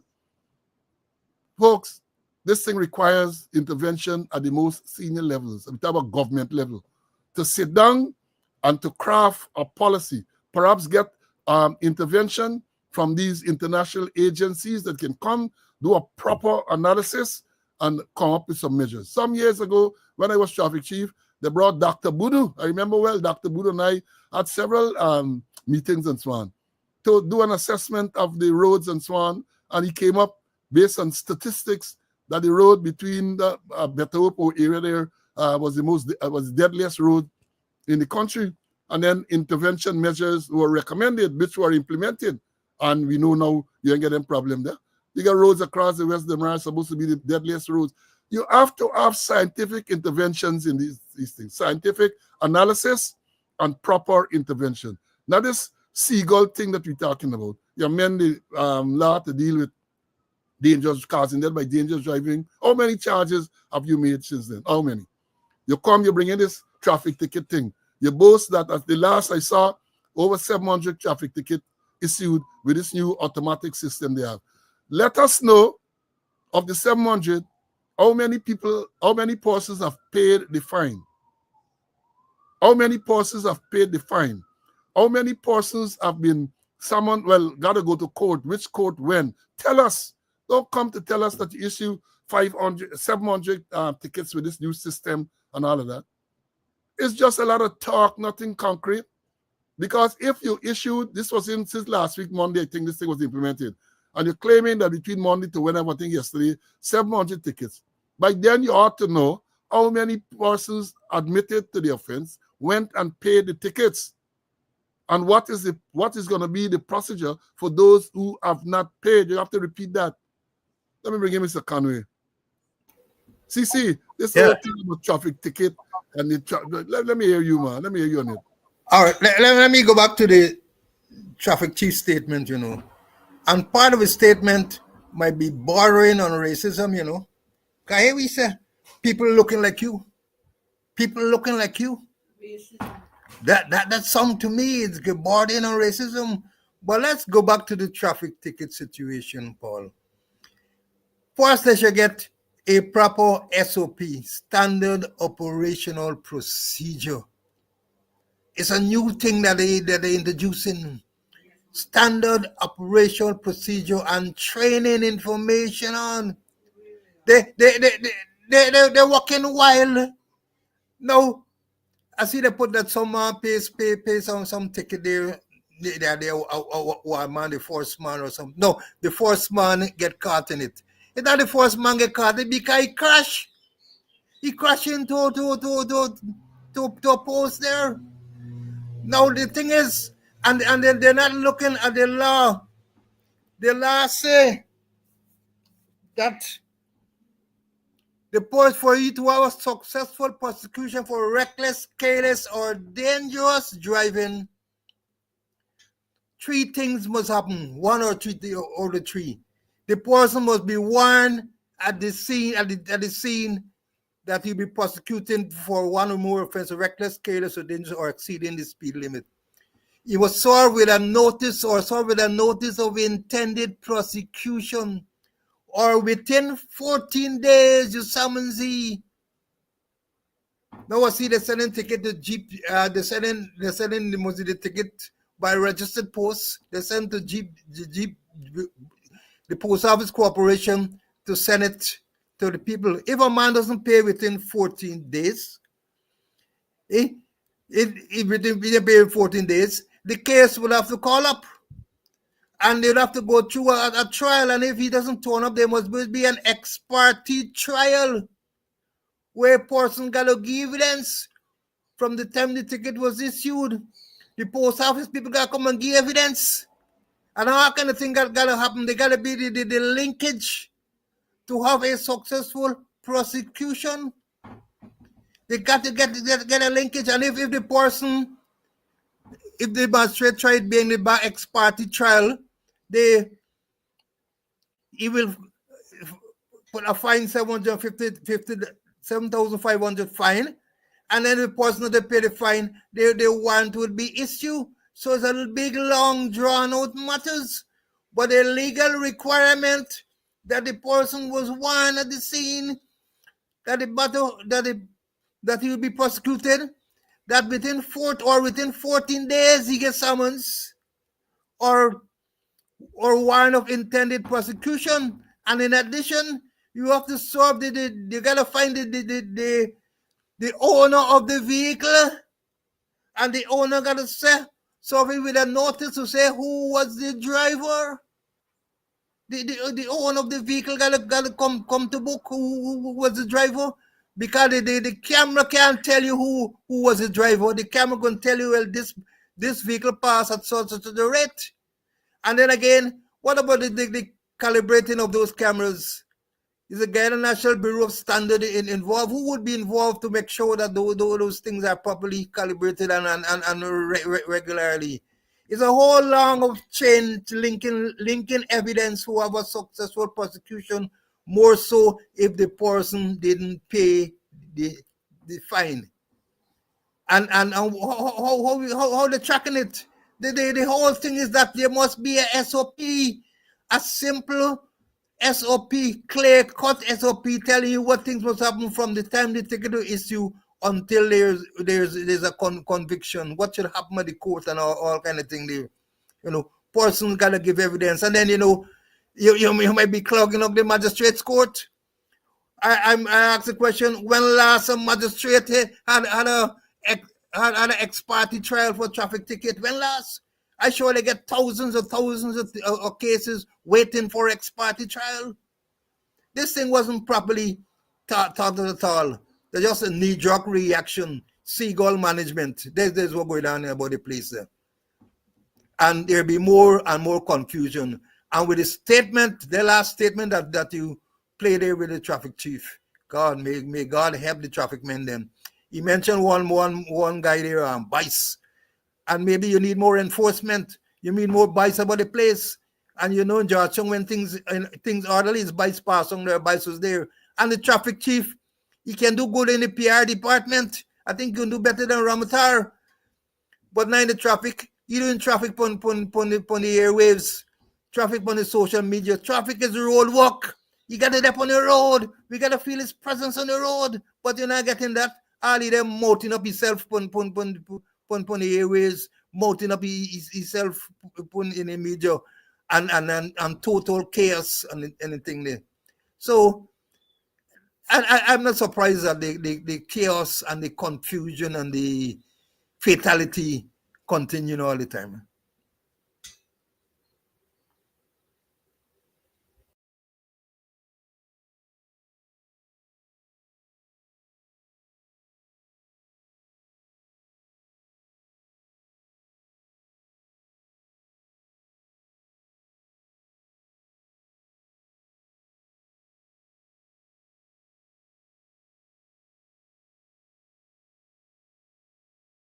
Oh, sorry, man. I better mute this thing there so I get, I'm muting the mic for avoid the background and thing, and then I start back talking without that. I am saying that I agree with Mr. Conway, what he said. And I'm saying somebody asked a question or somebody mentioned about suspension of license. And they said that they have made amendments to the law, Motor Vehicle and Road Traffic Act. Let us know what the amendments are. If you no longer have to serve notice of identity, if you no longer have to go through the process, what are the changes? People need to know that, because as we know it, as they once you that camera or anything like that, the camera is likely to get the register number of the vehicle and perhaps other stuff, because we now the camera can detect if you are wearing a seatbelt. But I don't know that it has facial recognition and all that to say who was the person driving. So you still have to go through the process to identify who was the driver. And they might want to suggest that in any event, the register owner is responsible. That is fraught with dangers, because you have a lot of vehicles where the register owner is no longer around, but perhaps will no longer be alive, and the records have not been updated. So how are you going to deal with that? They have not sat down to think of this thing clearly. It's a knee-jerk attempt. And in terms of suspension and of license and so on, unless they change it, the only person who can suspend a driver's license is the licensing officer. And the licensing officer is the Minister of Home Affairs. Magistrate can't suspend your license. Judge can't suspend your license. Let me understand it. If you are charged with certain offenses and convicted with certain offenses, you go before the court, the magistrate can, what we used to say, ban, disqualify you from holding or obtaining for a period of time. It's a disqualification, which is different from a suspension. These are the things they got to tell people, they got to learn. I don't know if they know that. Or if there is a change, let us know what the change is and what currently obtains. But as I know it, under the Motor Vehicle and Road Traffic Act, causing death by dangerous driving, the licensing officer, who is the Minister of Home Affairs, has to do the suspension. I, as traffic officer, I would write that when the file goes to the DPP, we recommend that the person should be suspended pending the outcome of the charge. And once he agrees, it goes to the licensing officer, who is the Minister of Home Affairs. He agrees, we prepare the suspension, serve it on the person.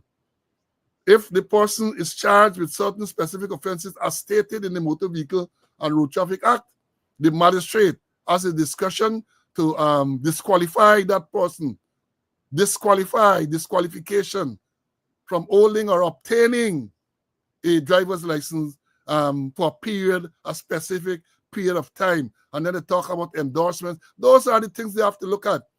Because when the law was put together and they talk about endorsement, you have to select a book. So the endorsement goes in or went into the book. But now that you don't longer have this book, and a man get a driver's license in the form like a credit card, this plastic thing, how are endorsements done? How are endorsements? That is why we say all of these things have to be addressed properly. All of these things. It's not no arum scarum willy-nilly arrangement. You got to sit down and you got to go through the thing step by step with a new ticket system and all the systems, step by step. Not a common social media and cuss out the traffic rank and implying, making some racial implications. No. That is not the way it should be done. If people look like you, or what is meant by that? And nobody's going to call him and ask him to explain or to take action against him. Nobody. So the nonsense will continue. Now let me move on. To this RSS story. I saw today, I think it's Skycho News, yes. They have an article which says the member of the regional security system who are currently in Guyana to probe the recent fatal police shootings of Londoners, Ronaldo Peters and Keon Fodgeny, will be in the country until April the 20th.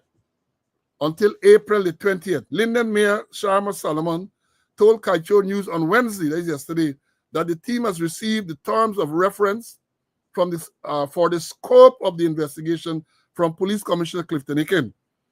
Quote, the three representatives of the RSS, the two Barbadians and the St. Lucian, explained that their presence here should not give the impression that they are here without any amount of bias, end of quote.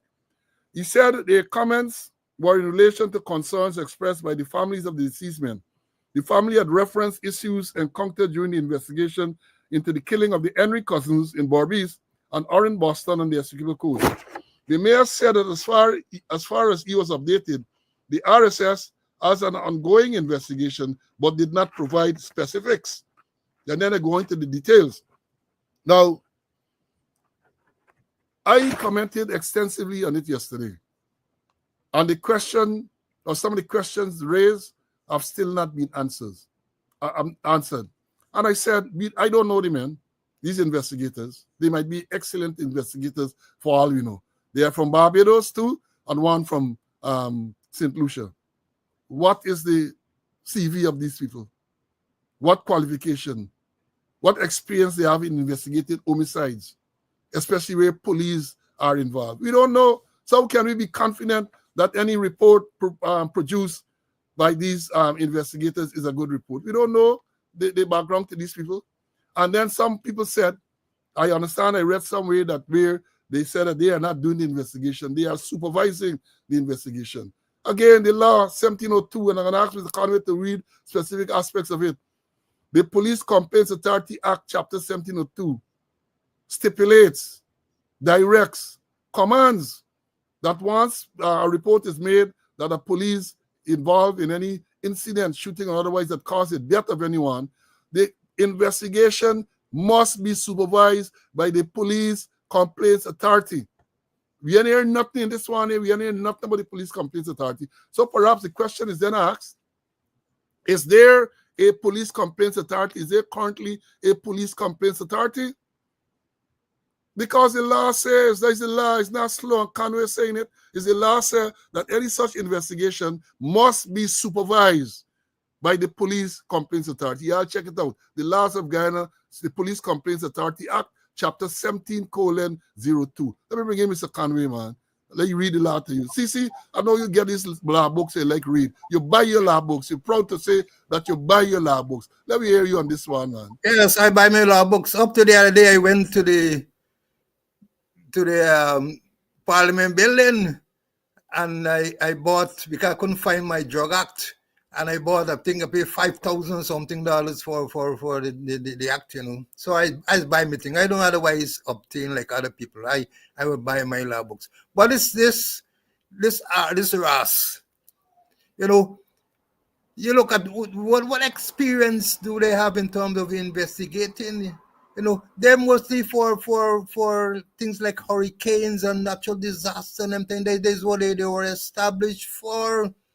And when you look at it, Barbados not, Jamaica not part of it. Trinidad not part of it. And Barbados hardly get crime. One of the lowest crime rate in this Caribbean is Barbados. And the same thing with St. Lucia. And why they're saying 2 from Barbados and 1 from St. Lucia? Why not from the RSS? Why you got to bring in Barbados and St. Lucia? But let's get to the act. And the act is Chapter 17:02. And let me read the act number is 9 of 1989. And if you go to the Parliament building, the legislative section, or you go to the Attorney General's office, you will have all these acts to buy. And I must mention that the staff there, they're very courteous, extremely courteous and helpful. I must give them credit. I must reach up to Sherlock Isaacs and say, hey, you got some very courteous people, some very helpful people if you go in the library and other place. And same thing with the Attorney General's office. But let me look at the act. And section 14 of the act, it says, under the heading, supervision of investigation by authority. The authority, let me read. The authority shall supervise the investigation of every complaint or information of the nature referred to in section 12. I repeat.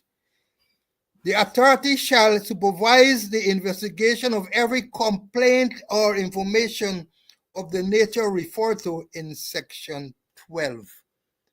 And let me read section 12. Section 12:1 says, this part shall apply in relation to any complaint or information that any member of the force has unlawfully caused the death of any person or has committed any offense referred to in section 48, 49, or 50, section 55 read with section 56 or section 57 of the Criminal Law Offences Act, or such other offense as may be specified by the minister by order. So the act saying that under section 48, 49, 50, 55, 56, or 57. Straightforward, the death of a person, unlawful a person, yes, it must supervise.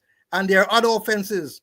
Section 48 talk about doing bodily harm by wanton misconduct. 49, assault causing actual bodily harm. 50, unlawful wounding. 55, discharging loaded firearm with intent. And 57, felonious wounding. So those, and let me go into the act and here and a bit, just wait me, just feel me be a bit, and let me tell you, here was section 58 of the Criminal Law Offences Act, say chapter 801. Everyone who having the charge of any cart, carriage, or other vehicle, or whatever description, and by whatever means, drawn, driven, or propelled by wanton or fierce driving or racing, or by willful neglect, does or cause or done bodily harm to any person, shall be guilty of a misdemeanor, and liable to imprisonment for 2 years. This style dealing bodily harm by wanton misconduct. Assault causing actual bodily harm. Everyone who assaults any person so as to cause him actual bodily harm shall be guilty of a misdemeanor and shall be liable to imprisonment for 5 years. Unlawful wounding. Everyone who unlawfully or maliciously wounds or inflict any grievous bodily harm upon any person, whether with or without any weapon or instrument, shall be guilty of a misdemeanor and shall be liable to imprisonment for 5 years. Section 55. Everyone who with intent to maim, disfigure, disable, or cause any grievous bodily harm or any person, or to resist or prevent the lawful apprehension or detainer of himself or any other unlawful or another unlawful or maliciously discharge or any manner attempt to discharge to any person any kind a loaded firearm, or causes any explosive substance to explode or send or deliver, or cause or to be taken or received by any person any explosive substance of noxious or dangerous things, or puts or lays any place, or casts or throws at any person, or otherwise applies to any person, or corrosive fluid, or any noxious or destructive substance, shall be guilty of an offense liable to imprisonment for life. And felonious wounding, anyone who with intent to maim, disfigure, disable, or cause any grievous bodily harm to any person with intent or with intent to resist and prevent the lawful apprehension or detainer of himself or any other person. So the act is saying that discharging loaded firearm with intent, bodily harm by wanton misconduct, assault causing actually bodily harm, administering poison with and unlawful wounding, that those offenses committed by any member of the force shall be supervised by the police complaint authority, or we call it the authority. So the killing that we are there in the hands of the police at Linden is not the RSS, it is the police complaint authority, and it's laid down in law. Section 14, the authority shall supervise the investigation of every complaint or information of the nature referred to in section 12. And I read section 12, telling the various sections. But there are some things that the complaint authority has got to do. Let me go with it. And bear with me, the authority shall supervise the investigation of every complaint or information of the nature referred to in Section 12. And here is Section 14.2. In the exercise of his functions under subsection 1, the authority may request the commissioner to replace the officer investigating a complaint or information and nature referred to in this section 12, hereafter referred to as the investigating officer, by another member of the force of the same rank or higher rank, and where the authority makes any such request, the commissioner shall replace the investigating officer by another member of the force of the same rank or higher rank after consultation with the authority. 3.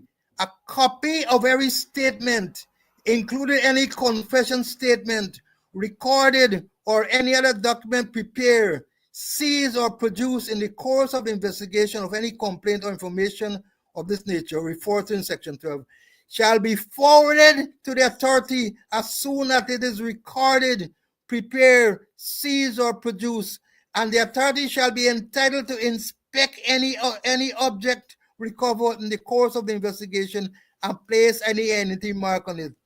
Without prejudice to the generality of the provision of subsection 1, the authority may request the investigating officer, A, to furnish to the authority information of or evidence in the possession of that officer in regard to any matter relating to the investigation into any complaint or information of the nature referred to in Section 12, or to consult him in respect of any aspect of the investigation into any complaint information referred to in Para A, and the investigator shall comply with the request.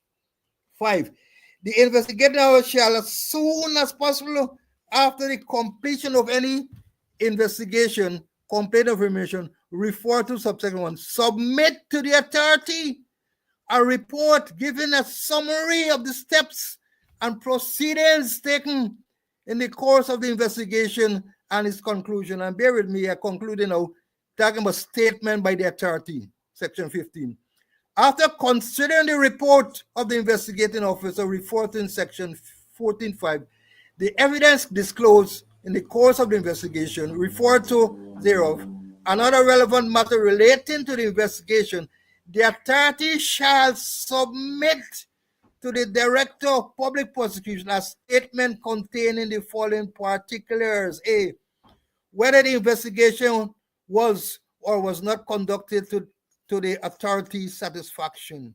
B, specifying any particular aspect in relation to which it has not conducted to the satisfaction of the authority. And C, any other particulars that may be prescribed. A copy of the statement referred to in this section shall be forwarded by the authority to each of the following, namely the minister and the commissioner. In conclusion, in deciding whether or not any person should be prosecuted for any offense pursuant of any complaint or information, the nature referred to Section 12, due regard should be had to the statement referred to in Section 1. So this telling you exactly what is the role of the police complaint authority, or referred to as the authority. And 16, talking about any information received by the authority or by any officer or employee provided to the authority under Section 6 in the course of the performance of the functions under Part 2, including information contained in any document received by him by virtue of provision of this part, shall not be divulged by the authority or any such officer or employee to any person except to the extent necessary to discharge the functions under the Act or any other written law, or for the purpose of prescribed or prosecution for any offense or other proceeding on this Act and it or any other written law. So this is it in the Police Complaint Authority Act. Spells out that offense or where person die under the hands of the police, and some other offenses, doing bodily harm by wanton misconduct, assault causing actual body harm, unlawful wounding, discharging loaded firearm with intent, and felonious wounding the police complaint authority has got to supervise the investigation, and you direct the commissioner any information the commissioner got, statements, caution statement, documents, and everything supposed to be handed over to the police complaint authority. And at the end of it, the police complaint authority will submit a report to the commissioner, the Home Affairs Minister, and also a report to the Director of Public Prosecution. So I know where RS and other body come in, but the police complaint authority is not in this Linden proceedings. And I don't know if there's any police complaint authority, because as I know it, the authority is on contract. I think it's a 3 years contract, and after 3 years it has to be renewed or otherwise. But I know there's the 3 years or the how much years has expired, and there's no complaint authority. But if there's no complaint authority, it's high time that they get a complaint authority, and it's high time we hear about the complaint authority, and it's high time that the complaint authority get going in relation of killing and the offenses mentioned under the act. All right, thank you, DCC. I hope they understand exactly what was read there and explained, because again, we say let them tell us where the RSS comes in to an investigation of this nature. And I say again, this is not casting aspersion on the investigators from Barbados and St. Lucia, but it would have been good for them to tell us too what is the CV, give us a CV of these people, how many investigations they have done, so that we can have some confidence that this thing is going to be properly done. So we need that. Now let me quickly, as we come into the close this morning, we can't go too long over. I have other engagements. It is said that the funeral of these two men will take place on Sunday. Justice Solomon relayed that both men will be laid to rest on Sunday. He said to meet with the families to finalize arrangements. So there is that. And the one of the matters I want to close off with, we have so many, but again, I started this. It was yesterday. Government has no control over rogue elements in law enforcement agencies. That is what the Vice President is alleged to have said. And this is something published on 11. We're condoning or condemning the police recent killings of two Linden men in Region 10 Upper Demerara. Vice President Barak Jagdeo has said that as much as the Guyana Police Force trains ranks on the standard operation procedure SOP, it has no control over the rogue elements within the law enforcement agencies. Can you imagine the Vice President saying that? That first of all, you train rank and you get no control over them? What nonsense is the Vice President saying? Ultimate vicarious liability, the force hierarchy, the government cannot escape liability when incidents like these occur. You armed people, you give them guns, and anyone will tell you, if you as the authority going to give a man a gun, you have to be satisfied that they are properly trained, they are competent in the use of that firearm, when to use the firearm. And if they do not do that, then you are responsible. So for the Vice President to say that as much as the Guyana Police Force trains ranks on the standard operation procedure, it has no control over rogue elements within law enforcement. Rogue elements within law enforcement, the rogue element there from the top collecting $8.5 million. They get rogue element, man get charged with 261 charges. The thing. You have a lot of rogue elements, so you want to tell me that you are not the force and the government not responsible? It goes on to say you can't predict rogue action. How do you train against it? The Ghana Police Force training is solid. You can't shoot people just like that. I will hope that these lawyers that we have there representing the family will analyze this statement. Because if the government is saying through the Vice President, right, that the Guyana Police Force training is solid, then I believe that can be used to show against them in this matter in any private lawsuit that is brought. That is what he's saying, right? Jagdeo said in response to a question at this press conference on Thursday about whether government would now re-examine the operational procedure of the police force regarding officers confrontation with members of the public. So in other words, he's saying there's no need to re-examine how they confront, how they operate. Because he said the training is solid. The training, that is what the vice president is quoted as saying. The training is solid, implying therefore that there's no need to revisit how this is thing. And then they go on, they say that both officers involved in 2 shootings have since been placed under close arrest, and investigations are ongoing by the Office of Professional Responsibility as well as the regional security system. Investigations, I see something somewhere in the mirror and one in the social media, they say now these people are not here to investigate, they are just supervised. Well, the law, as was just read by Mr. Conway, provides for the Police Complaints Authority to supervise. Now, no RSS, or as some people say, the RASS, right? And they say both officers they're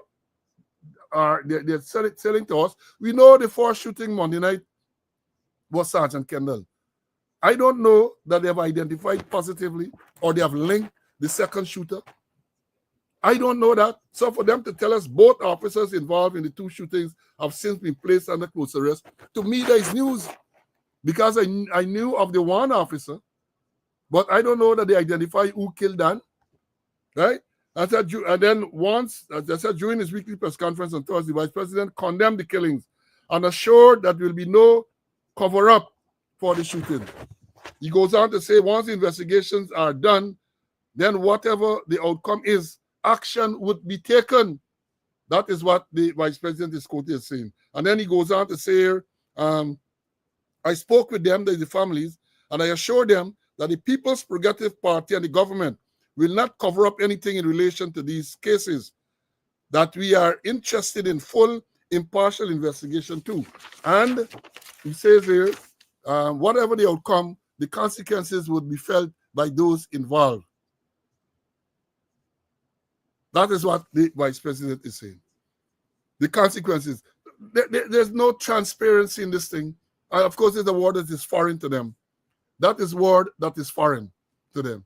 I can go on. I have so much more to talk about, but time does not permit. I have to run out. And let me ask Mr. Conway to come in, give his closing, and then we're going to close off. Cici, your closing remarks, please. Okay, just to the Vice President, is it a rogue element or is it a rogue police force? Is it a bad apple or rotten man or a rotten or a barrel? Sometimes, we say it's not the bad apples, or the rotten. Is the barrel causing the apples to spoil? Some of the barrels, you might get out some of the staves, some of the hopples and harken, because it is the barrel causing the apples to spoil. And it's the police force that creating the rogue elements.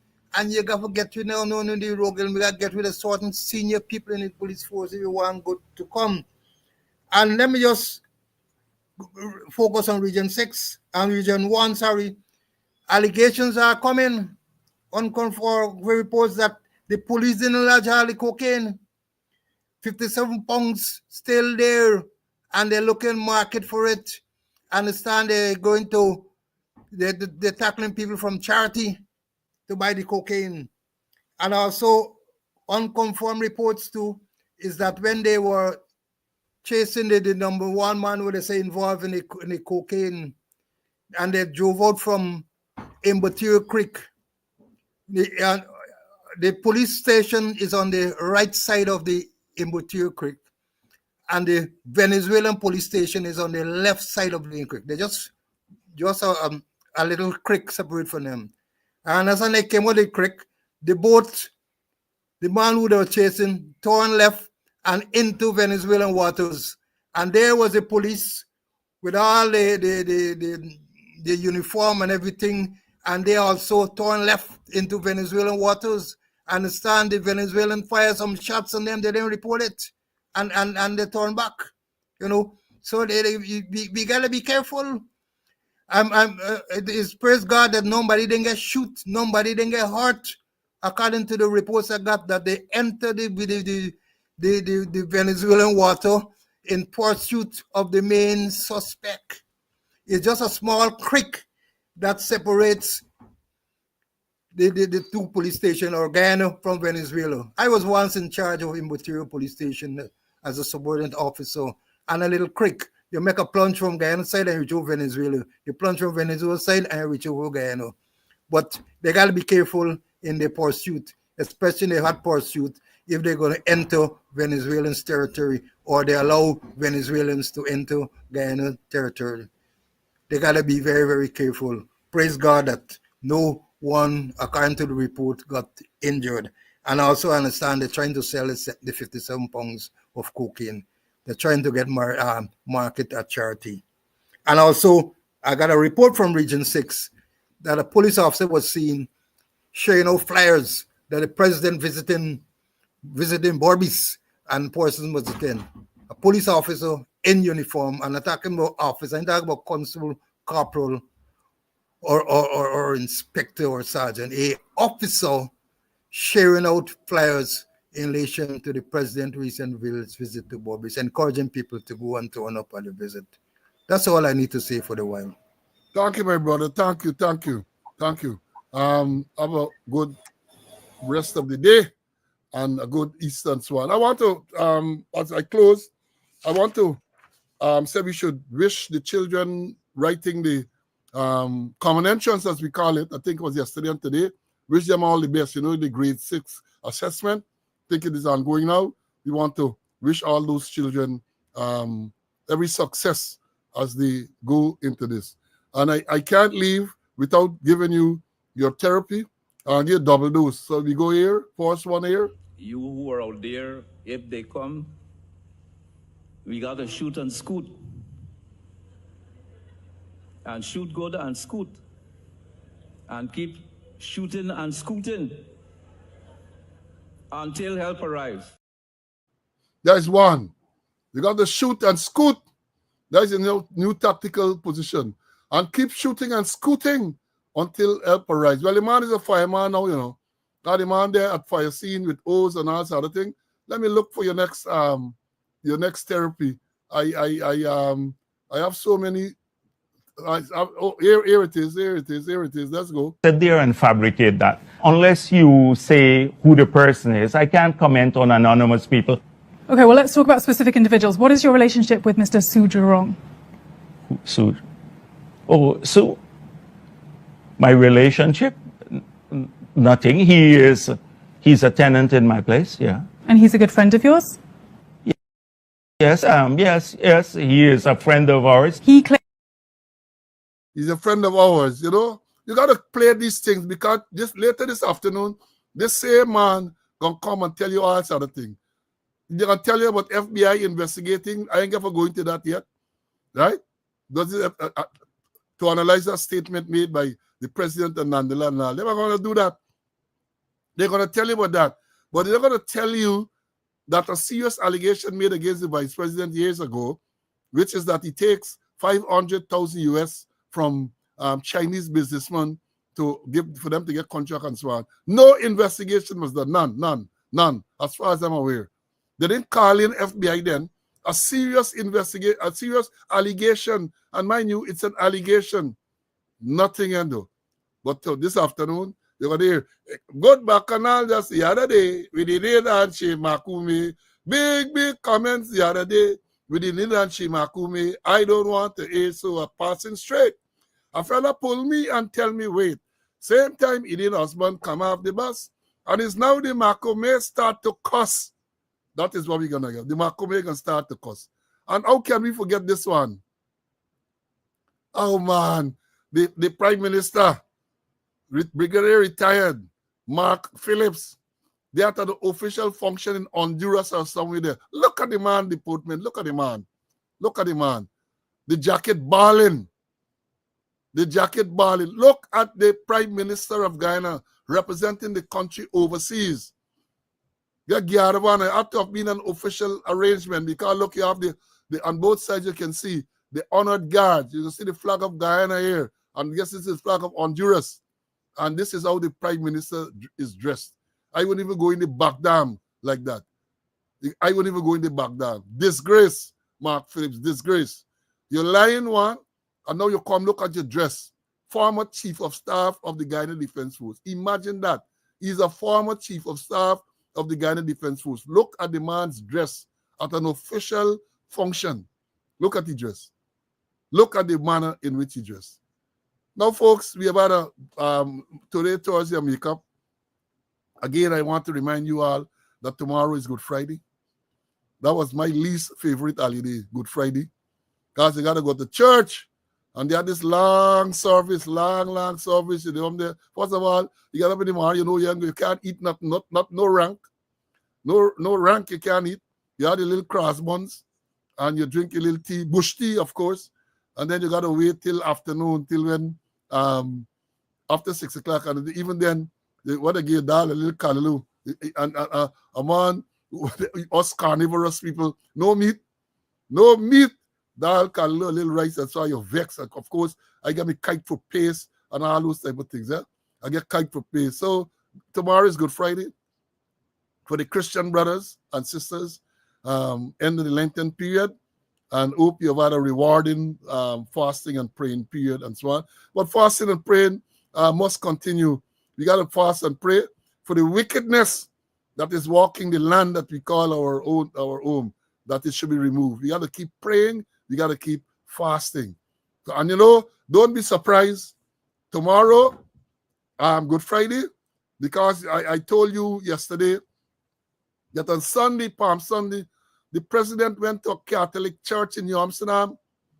President went to a Catholic church, and I said some things yesterday, and I repeat, I remain committed to that. If I had been there, I would have made it known.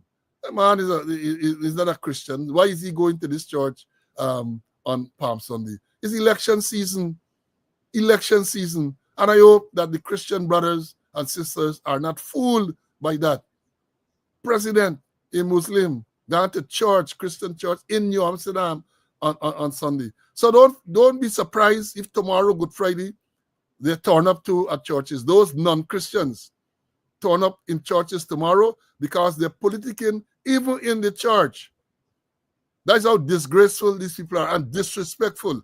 Even in the Christian churches, they will go. They're not Christians. There's no official function. Christian churches are gone, and they're going to be politicking there as well. So look out for them. Look out for them tomorrow. And as I leave, I want to remind you to make your contributions to the upkeep of this program.